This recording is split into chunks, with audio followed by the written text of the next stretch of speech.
Hey guys, I'd like to thank EA Game Changers for a chance to play with Sims 4 Eco Lifestyle. My experiences with it have been a bit more frustrating than I expected, and I'm going to share why that is. First, let's talk about Eco Footprint, which now that I've played with this pack is not at all what I thought based on watching streams. Eco Footprint is set on a neighborhood basis, so the new area has 3 different ones. This one's smoggy, this one's clean, and this area is neutral. Eco Footprint is based almost entirely off building, and only a few of the player's actions matter for it. So you recycling is not helping make the world more green. You placing a windmill will do that, or growing plants and gardening. It's mostly looking at placed objects and not player actions, except when it comes to like the rocket ship. Normal objects that use a lot of power make the world more industrial, and you can put handiness upgrades on to improve them. That's a good thing, it's just not possible to clean up the world the way you might think. So build is really important here, and that's mostly a one-off thing. Everyone who plays this will have Port Promise, the junky dock area, go from industrial to neutral, with the smog lifting after a few days. The reason for this is the other houses in Port Promise use the new materials, and many of those are eco-friendly. What the game does is take an average of your lot and neighbor lots. Yours matters a lot, but the others do factor in. If you go and change them, you can get results. This costs you nothing. So if you're one of the people who wanted to play in a trashy world, you're gonna have to set it up that way, and you will be limited in what build materials you use.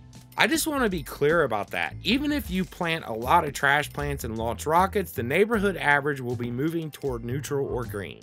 If you cheat to change the eco footprint, you'll find that what happens is it drifts back to where it should be. If it's green and you make it industrial, you'll need to do it again in a few days because the meter is still looking at all the houses and what they have on their lots. I actually turned off build materials and game options, the gameplay effects, and it still drifted. The other thing with this is eco footprint is not at all tied to the trash you see, just the air quality. So eco footprint is about the sun rays and auroras for a green world, or the smog and coughing impacts you see in an industrial world. This is why people were noticing you can have a green world with trash everywhere. The player's actions recycling does not reduce the amount of trash. The way to get rid of trash is to have either modern development or green initiatives in that neighborhood, which goes into the whole voting and neighborhood action plan system. So the thing with trash is there is basically one version of trash layer for each of the 3 new zones. And this trash layer doesn't exist in the other worlds except for Evergreen Harbor. Each neighborhood in Evergreen Harbor has its own trash layer, modern development, and green initiative layer. This is for when those neighborhood action plans are in effect. Without one of these 2, you will always have a trash layer in the 3 new neighborhoods of Evergreen Harbor. So it can't get worse. You can't junk up the place and make it worse. So modern development and green development neighborhood action plans don't exist in any of the other worlds because of this. They don't have those extra layers to change the appearance. This is why you can't have trashy Willow Creek. So with this whole eco footprint system, the neighborhood action plans are fairly important as they can have some impact on the neighborhood's behaviors. They don't make a big difference in eco footprint as far as I can tell. What they do is change what's acceptable to NPCs. Like, there's free love that stops jealousy. There's one that makes it so that you can get fined for doing woohoo in public. There's one that encourages fights. These all give you influence when you're playing by the community's rules. So with the fight one enacted, I'd get 2 influence each time I got in a fight or shoved someone. It rewarded me for getting physical. It costs 10 of these influence points to vote on a neighborhood action plan. Since you would just be subject to randomness if they didn't do this, you're allowed to vote more than once. Some people's votes are worth more than others, even in The Sims. But when you get down to it, this mainly controls how NPCs act, so you're just voting for how the community will behave. This does give you a bit more control over the world and what behaviors to expect from NPCs, but just imagine with me, you can have several of these enacted. Is it really going to entertain you watching Sims get in a fight in the distance over and over As much as I wanted to like this system, that's a reality of the game as it is right now because of NPCs feeling kind of weak and knowing they just do random stuff. So shifting that randomness to more predictable behavior has a consequence when you've already burned out on a lot of the animations. You can repeal naps that get passed that you didn't want, but it requires you to go out and get 5 signatures before the deadline. This is something you might actually have to work a bit for, and it's appreciated. They made it kind of hard to get rid of them. To be fair to the developers, some of these complaints about naps in particular, they're just not exactly a problem a newer player will have. You just get a bit more jaded seeing the same stuff for almost 6 years. So Sims fighting at random is not appealing to me at this point. Have you ever seen a pair of NPCs woohoo in public? Because I did. And there wasn't some action plan active unless they get excited over eco-friendly appliances.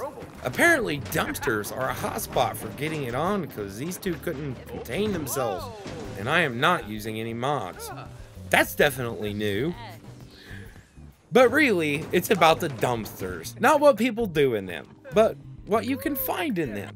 I'm talking about dumpster diving a bit early because it's just part of the playstyle you need to adopt to really take advantage here. You need to recycle to get bits and pieces, though you can recycle most anything, and you could try collecting My Sims trophies or crystals to get them. So I was a bit frustrated at first. I'm here, and there's a dumpster over there. I go to get things from it, but the ability to dive for recyclables isn't there. Neither is compost. On investigating the issue, I learned it's because the reuse and recycle lot trait isn't on my home lot. Why is this required to recycle at home?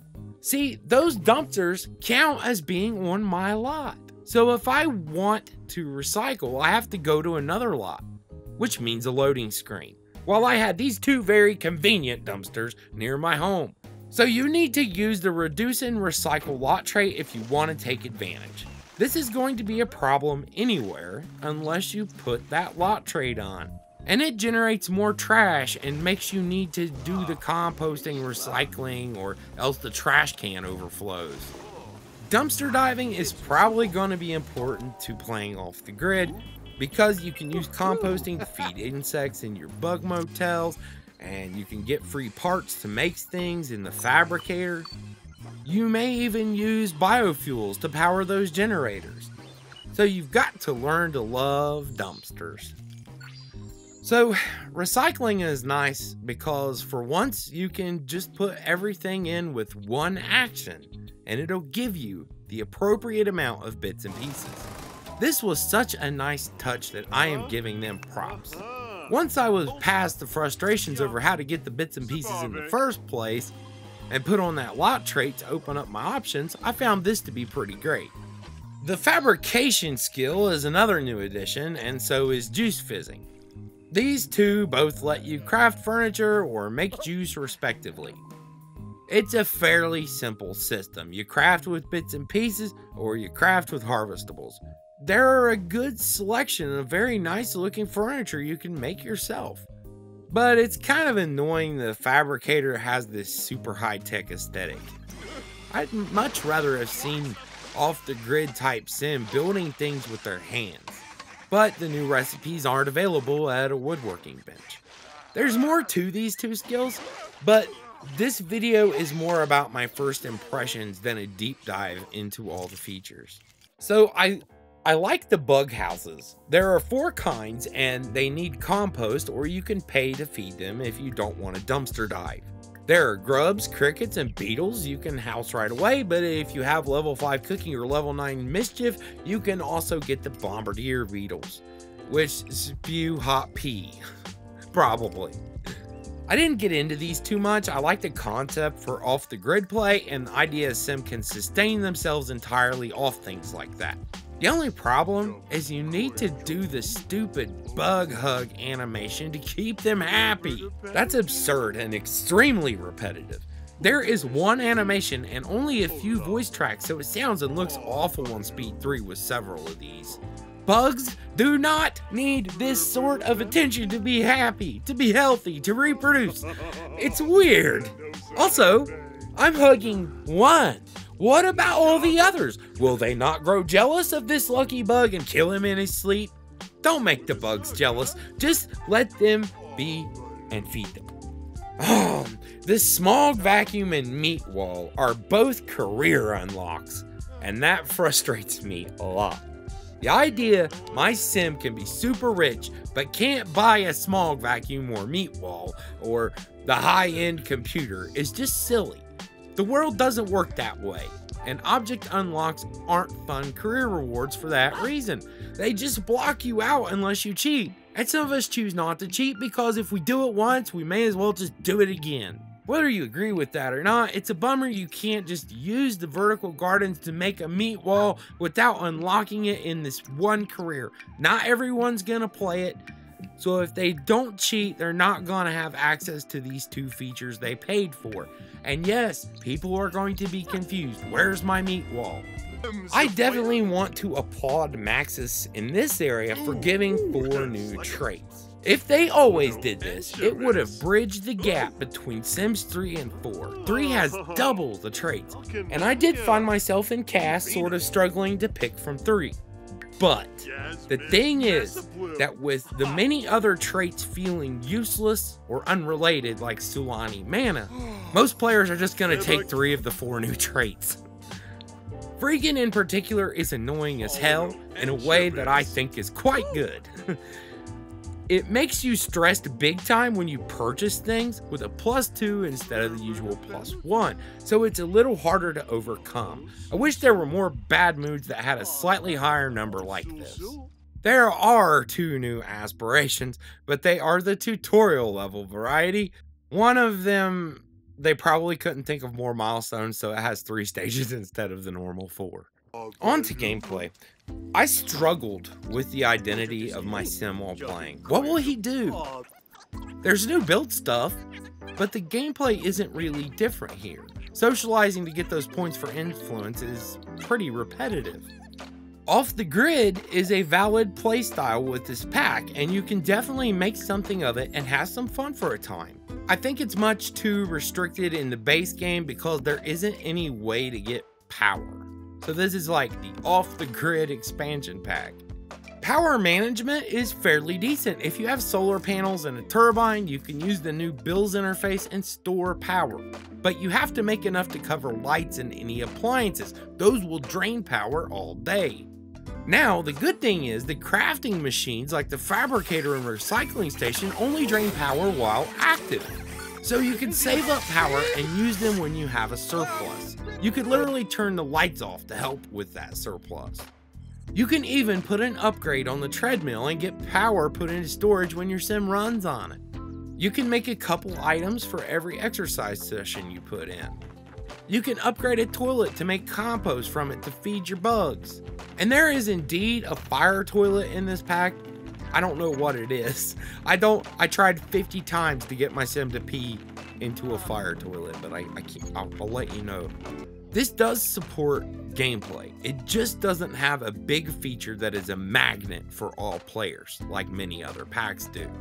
Other than that, just playing normally, I realized that there isn't some feature that we will all approach, and that most of my gameplay was going to be normal Sims 4 without that new thing that draws me in. Something that I can explore, because I know that all I can really do is unlock new furniture or make pretend juices that are very similar or just give emotional boosts. So you've kind of got to go in with an idea to have direction, but you will possibly resort to things you've already done many times over. There isn't some feature to sink your teeth into. There's a new career and new skills, but they don't change the fundamentals. I think with a few more features, I would not be hard on this pack. I think most of my frustration comes from the fact that the few features I was interested in, eco footprint and recycling, they have weird mechanics that require you to do a specific thing. I noticed there's a new eco lot trait that helps it to be more green, but I didn't see one for making it more industrial. That's a bummer for the people who wanted a trashy world. The new neighborhood action plans need NPCs to be more interesting for it to work out for me. Or for me to play in an industrial world, I have to go in and alter the other homes in the neighborhood to be more industrial. If I want to be able to recycle at home without traveling, I have to take a specific lot trait. All in all, I think this has a strong offering for builders, and you get a few unique cast unlocks. The new skills fit right in. The neighborhood action plans will probably be fun for players who aren't burned out on NPCs and repetitive socializing. This could become a better pack with improvements to the base game down the line. The gameplay doesn't offer any new direction though, and there are some flawed ideas like locking important interactions from the player without traveling, or a specific lot trait, or locking things behind a career and making the player's activities not really matter in eco footprint. Trash layers in all worlds, or at least in base game worlds, would have really helped, along with a few tweaks. I feel like sometimes the fact Sims 4 always surprises and develops things in a bubble is counterproductive. This game has a lot going on, and they have to make it without any input from us. So we ask, can you do X or Y? And we get no, and then we're disappointed. To their credit, they do think of a lot of stuff, but I'd like to see them able to embrace community involvement and not just do this for 2 packs out of the nearly 30 that exist. Remember, my dislike of a feature does not invalidate your enjoyment of it. Our opinions just differ. Plenty of people will have fun with this pack and not share my issues. That is my take. Let me know what you think. You can support me if you like, but sharing my videos is free and helps a lot to help my channel grow. Thank you very much for watching.